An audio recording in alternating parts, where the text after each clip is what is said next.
Prank video की social media पर आज बाढ़ सी आ गई है, जहां खुलेआम अश्लीलता परोसी जा रही है। लड़के लड़कियां हर उस विषय पर सार्वजनिक तौर पर बात कर रहे हैं जिस पर आप और हम आपस में भी बात करने में संकोच करते हैं। वर्जिनिटी, निजी अंकों की साइज, स्टेमिना, मास्टरबेशन और न जाने क्या क्या, इन सभी विषयों पर बच्चे सोशल मीडिया पर खुली बहस कर रहे हैं।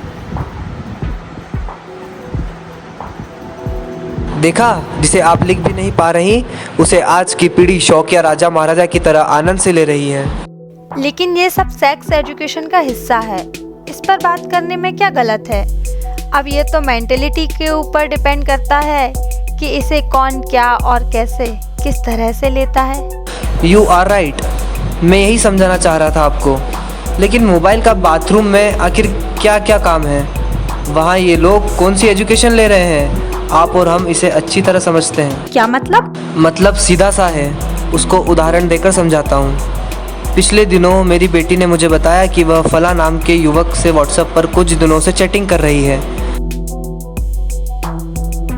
वह युवक उसका दोस्त बनना चाहता है। क्या वह उस युवक से दोस्ती रखे या उसे मना कर दे? फिर क्या हुआ? आप माता पिता की तरह मुझे भी अपनी बेटी की ईमानदारी पर गर्व हुआ। मैंने उसकी तारीफ भी की, मगर सिर्फ उसका मुझे उस युवक के बारे में कह देने से क्या मेरी उसके प्रति जिम्मेदारी ख़त्म हो जाती है? अब क्या मुझे अपनी बेटी की तरफ से बिल्कुल निश्चिंत हो जाना चाहिए? हाँ बिल्कुल, क्योंकि आपको वो हर बात बताती है जिससे वो आपको बताना ज़रूरी समझती है। मैंने भी एक पिता के नज़रिए से यही सोचा, किंतु एक लेखक का मन चतुर्थ दिशाओं में भ्रमण करता है। बहुत सोच विचार कर मुझे प्रतीत हुआ कि हो सकता है मेरी बेटी मुझे दिग्भ्रमित कर रही हो। मुझे वही दिखाना चाहती हो जो मैं देखना चाहता हूँ। हो सकता है ऐसा करने से मैं उस पर अंधविश्वास करने लगूं और वह अपनी मनमानी करती रहे। आप अपनी बेटी पर शक कर रहे हैं?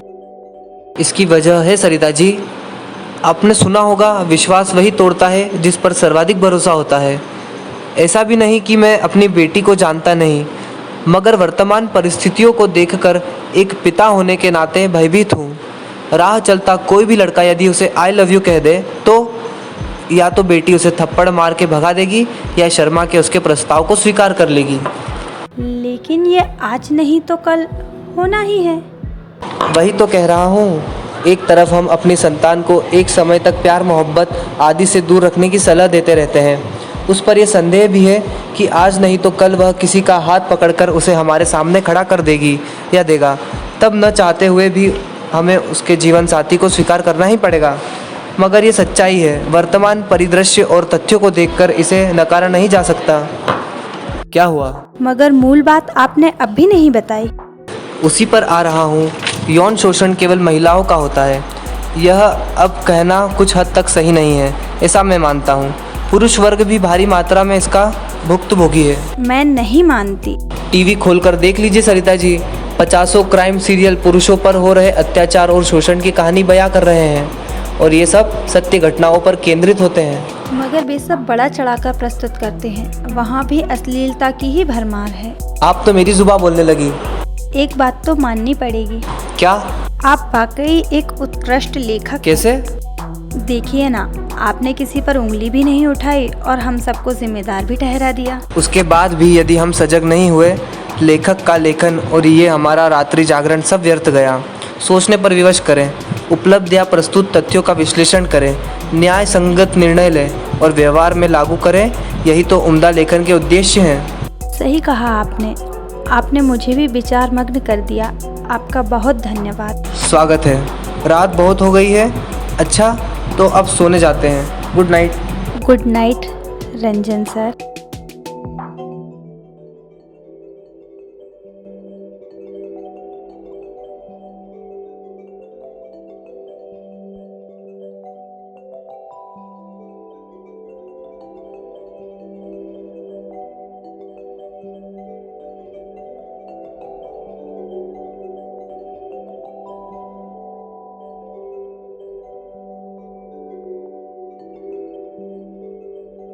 हम अपनी संतान को एक समय तक प्यार मोहब्बत आदि से दूर रखने की सलाह देते रहते हैं।